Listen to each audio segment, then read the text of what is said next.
நம சிவாய. ஓம் சிவாய நமக. என் அன்பு குழந்தையே, இன்று நீ என்னிடம் கேட்டதை கேட்டபடி கிடைக்கச் செய்யவே உன்னை பரிபூரணமாக ஆசீர்வதிக்க வந்தேன். உன் வாழ்க்கையில் நடக்கும் நிகழ்வுகளை பார்த்து பயம் கொள்ளாதே. ஒரு முறை நான் முன் வைத்து இருப்பது அவர்களை செயல்பட வைப்பது ஏதோ ஒரு காரணத்திற்காக என்பதை அறிந்து கொள். காரண காரியங்கள் இல்லாமல் விளைவுகள் இல்லை. என் மீது மட்டும் முழு நம்பிக்கை வை.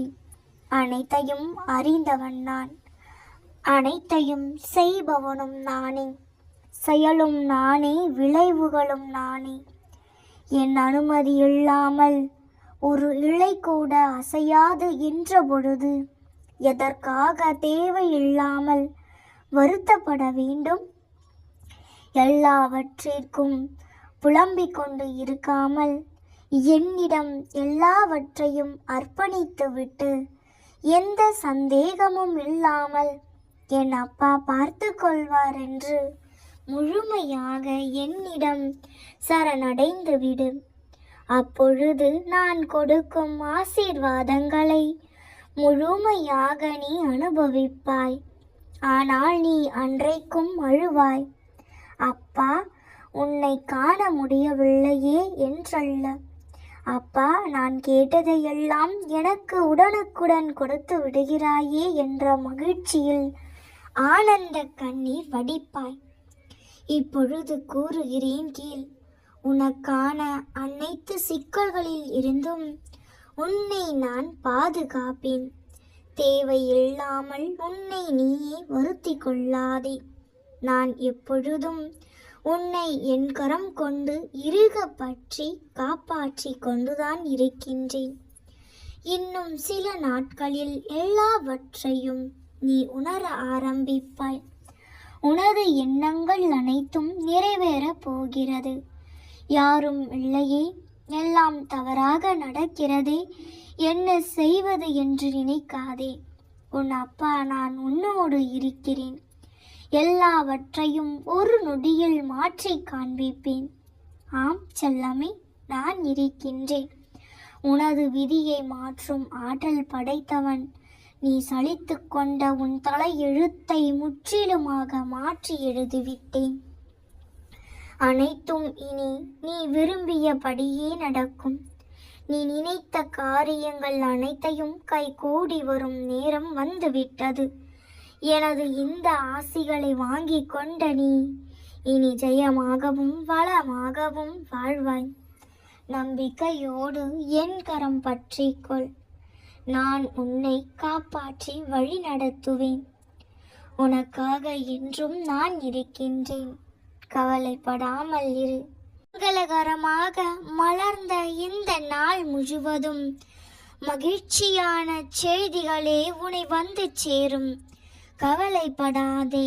இக்கலியுகத்தில் உன் அப்பா நான் உன்னோடுதான் இருக்கின்றேன். உன் அப்பா என்னுடைய பார்வையில் பாவங்கள் விலகும், கவலைகள் தீரும் செல்லமே. கஷ்டங்கள் நீங்கும், கொடுமைகள் விலகும், வருங்காலம் பலமாக அமையும்.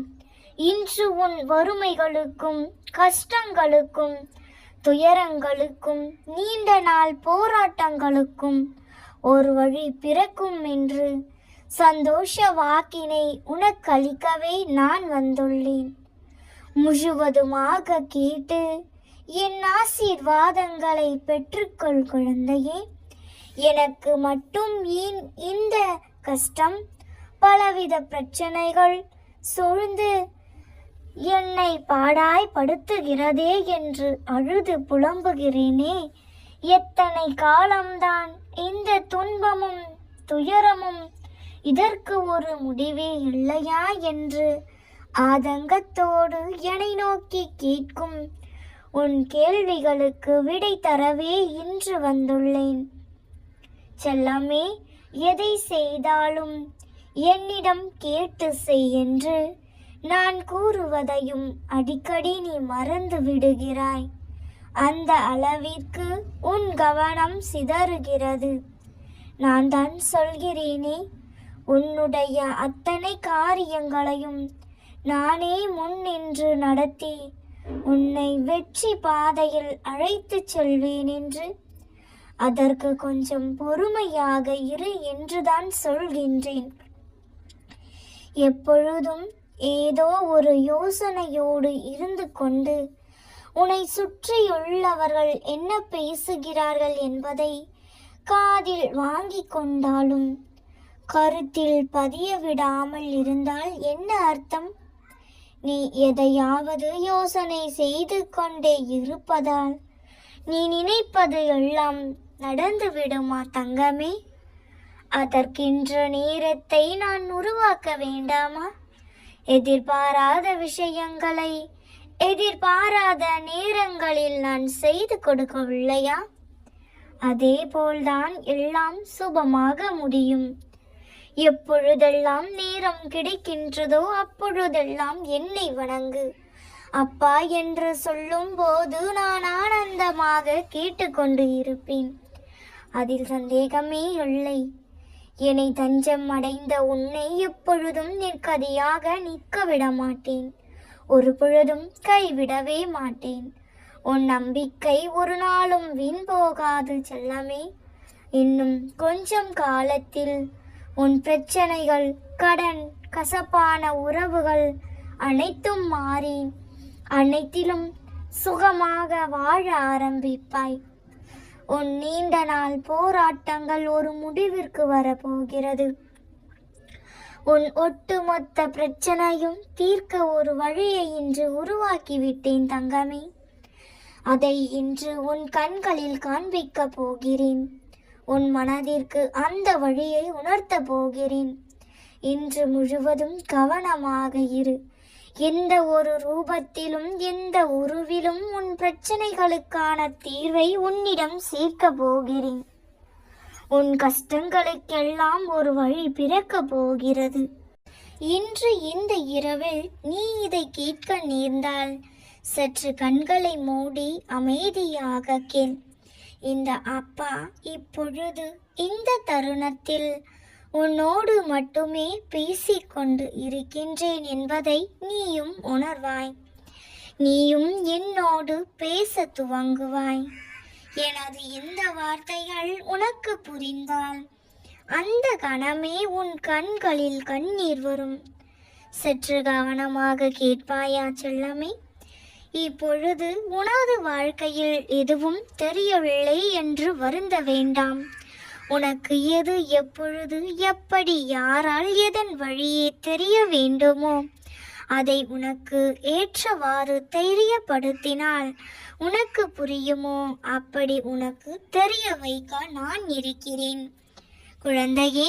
அதே போல சில விஷயங்கள் உனக்கு தெரியாமலே இருப்பதும் எனது திருவருளால்தான். என்ன தெரிந்தாலும் யாரை கேட்டாலும் எப்படி முயற்சித்தாலும் அது உனக்கு புரியாமல் இருப்பது என் கருணையால் மட்டும்தான். அப்படி அது உனக்கு தெரிந்தால் அதை நீ அறிந்து கொண்டால் அடுத்து நீ என்ன செய்வாய் என்பதும் எனக்கு தெரியும் குழந்தையே. ஒரு சில விஷயங்களை நான் தெரிவிக்கின்றேன். உன் குழப்பங்களை நான் தீர்த்து வைக்கின்றேன். உனக்கு புரியாத பல விஷயங்களை புரிய வைக்கின்றேன். பல முகமூடிகளையுமே கூட நான் கிழித்தெறிந்துள்ளேன் குழந்தையே. சதிகள், வஞ்சகங்கள், மாயை என்ற எல்லாவற்றில் இருந்தும் உன்னை தெளிவுபடுத்துகின்றேன். ஆனால் ஒரு சில ரகசியங்கள் ரகசியமாகவே இருந்துவிட்டு போகட்டும். அதுவே உன் வாழ்நாளிற்கு சரியானதாகவும் இருக்கும். அதனால் உனக்கு இது தெரியவில்லை, உனக்கு இது புரியவில்லை என்று கலங்கி நிற்காதே. அதுதான் உன் தகப்பனான எனக்கு எல்லாம் தெரியுமே. நான் பார்த்து கொள்கிறேன். ஒரு விஷயங்கள் நீ அறிந்தும் அறியாமல் நான் வைத்திருக்கிறேன். தெரியும் என்பதும் எனது அருளால்தான். தெரியாது என்பதும் இந்த தகப்பனின் அன்பால்தான். உனக்கு எல்லா நிகழ்வுகளையும் எல்லா உண்மைகளையும் எல்லா ரகசியங்களையும் அறிவிப்பவன் நான். ஒரு சில விஷயங்களை மறைத்து வைப்பவனும் நான். எனது அறியாததை கூட அறியாது வைத்திருக்கும் என்னை நீ அறிந்து கொள். இப்போது நான் கூறிய எல்லா வார்த்தைகளும் உனக்கும் எனக்குமானது மட்டுமே. உனக்கும் எனக்குமான ரகசியங்கள் மட்டும்தான். ஒருவேளை புரியாதிருந்தால் மீண்டும் ஒரு முறை கண்களை மூடி கேட்டுப்பார். நான் உன்னோடு உன் மனதோடும் பேசிக்கொண்டிருப்பதை நீ உணர்வாய். இது உன் வாழ்க்கையின் ரகசியம். வெளிப்படையாகவே சொல்ல விரும்பவில்லை, நாசுக்காகவே கூறுகிறேன். நன்மைகள் விளையப் போகின்றது. நலமாகவே இரு. என் அன்பு குழந்தையே, இந்த மனித வாழ்க்கையும் நிலவும் ஒன்றுதான் செல்லமே. நிலவிற்கு வளர்ப்பிறை தேய்பிறை என்ற 2 காலங்களும் மாறி மாறி வருவதை போன்றுதான் மனித வாழ்க்கையிலும் தேய்பிறை என்ற ஒன்று இருந்தால் நிச்சயம் வளர்ப்பிறை என்று ஒன்று இருக்கும். வளர்ப்பிறையும் தேய்பிறையும் மாறி மாறி வருவதுதானே இந்த மனிதனின் வாழ்க்கையும். இரண்டுமே நடந்தால்தான் அந்த வாழ்க்கை ஒரு முழுமை பெறும். தேய்பிறையான காலகட்டத்தில் சற்று சங்கடங்களை சந்திக்க நேரிடும். சோதனைகளும் வேதனைகளுமே இன்று சற்று கலங்கிதான் போவாய். இனி அவ்வளவுதான். இனி நடப்பதற்கு ஒன்றும் இல்லை என்றும் எல்லாம் முடிந்துவிட்டது என்று நீ நினைத்து எல்லாவற்றையும் முடித்துவிட்டு தேய்பிறையாய் தேயும் தருவாயில் ஒரு புள்ளியில் அங்கு வாழ்க்கை நிற்கும். மீண்டும் வளர்ப்பிறை வந்து வளர ஆரம்பிப்பாய். ஏனென்றால் இங்கு எதுவும் அவ்வளவு சீக்கிரத்தில் முடிவு பெற்றுவிடாது. மீண்டும் மீண்டும் மாறி மாறி வருவதே இங்கு வாழ்க்கை. வெற்றிக்கும் இங்கே ஒரு எல்லை உண்டு, தோல்விக்கும் இங்கு ஒரு முடிவு உண்டு. இன்பத்திற்கு மறுபக்கம் என்பது உண்டு, துன்பத்திற்கு மறுவாழ்வு என்பது உண்டு. ஆனால் நிலவிற்கும் மனிதனுக்கும் ஒரு சிறு வித்தியாசம் உண்டு. நிலவு தான் சிறிது சிறிதாக தேய்ந்து உருவம் மறைந்து சற்று காலங்கள் காணாமல் போனாலும் அதை பற்றிய எந்த கவலையும் இல்லாமல் மீண்டும் முழு நிலவாய் வரும். மறைமதியாக நம் கண்களுக்கே புலப்படாத அந்த நிலவு ஒரு நாள் நிறைமதியாக பிரகாசமாக காட்சியளிக்கிறது. தேய்வதை பற்றியும் அது கவலைப்படுவதில்லை. வளர்ந்த பின்பும் அது தலைக்கணம் கொள்வதில்லை. அந்த நிலவிற்கு தெரிந்த உண்மை உனக்கேன் தெரியவில்லை? உனது இந்த வாழ்க்கை காலத்தை சந்தோஷமாக கடந்து செல்ல ஒரு சிறு சூட்சம வழியை கூறுகிறேன் கேள். உனது வளர்ப்பிறையான காலத்தில் தேய்பிறை பற்றி சிறிதளவும் நினைக்காதே. அந்த தருணத்தில் கிடைக்கும் மகிழ்ச்சியை மட்டும் கொண்டாடி கொண்டு இரு.